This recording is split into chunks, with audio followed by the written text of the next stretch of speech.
సంపూర్ణ Ramayanam part 4. నిషాద అంటే బోయవాడు అని ఒక అర్థం. అలాగే సమస్త లోకములు తన యందున్న నారాయణుడు అని ఒక అర్థం.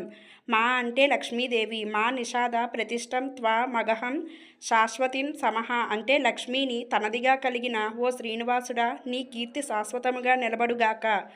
యత్ క్రౌంచమిదునాదేకం అవధీం కామమోహితం కామము చేత పీడింపబడి బ్రహ్మంగారు ఇచ్చిన వరముల చేత అహంకారము పొంది కామమే జీవితంగా జీవిస్తున్న రాక్షసుల జంట అయిన రావణ మండోదరులలో రావణుడు అనే క్రౌంచపక్షిని నీ బాణంతో కొట్టి చంపిన ఓ రామ, నీకు మంగళం జరుగుగాక అని ఆ శ్లోక అర్థం మారింది.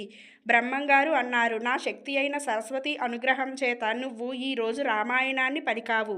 నాయన, నేను నీకు వరం ఇస్తున్నాను. నువ్వు కూర్చొని రామాయణం రాద్దామని మొదలెడితే రాముడు, లక్ష్మణుడు, సీతమ్మ, రాక్షసులు మొదలైన వాళ్ళు మాట్లాడినదే కాదు, వాళ్ళ మనసులో అనుకున్న విషయాలు కూడా తెలుస్తాయి. ఈ భూమి మీద నదులు, పర్వతాలు ఎంతకాలం ఉంటాయో అంతకాలం రామాయణం ఉంటుంది. ఇందులో ఒక్క మాట అబద్ధం కానీ కల్పితం కానీ ఉండదు. నువ్వు ఇంకా రామాయణం రాయడం మొదలుపెట్టు అని వరం ఇచ్చి వెళ్ళిపోయారు.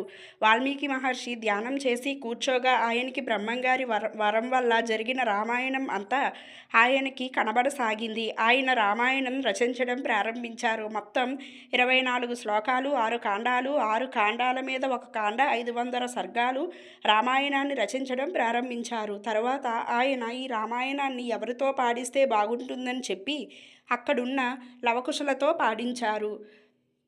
వాళ్ళు తర్వాత రామాయణాన్ని రాముడి సమక్షంలో అయోధ్యలో పాడడం మొదలుపెట్టారు. కథ ప్రారంభం. రామాయణం ప్రారంభం చేస్తూ వాల్మీకి మహర్షి ఇలా అంటారు. పూర్వకాలంలో కోసల దేశం అనే గొప్ప రాజ్యం ఉండేది. ఆ దేశ రాజధాని అయిన అయోధ్యని మనువు తన సంకల్పం బలంతో నిర్మించారు. ఆ నగరం 12 యోజనముల పొడవు, 3 యోజనముల వెడల్పు ఉండేది.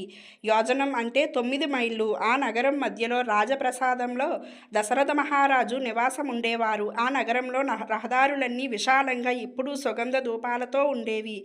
ధాన్యం, చెరుకు లాంటి పంటలన్నీ బాగా పండేవి. ఆ రాజ్యంలో ఏ ఇంట్లోనూ కూడా అనవసరంగా ఉన్న నేల లేదు. నెక్స్ట్ వీడియోలో తెలుసుకుందాం.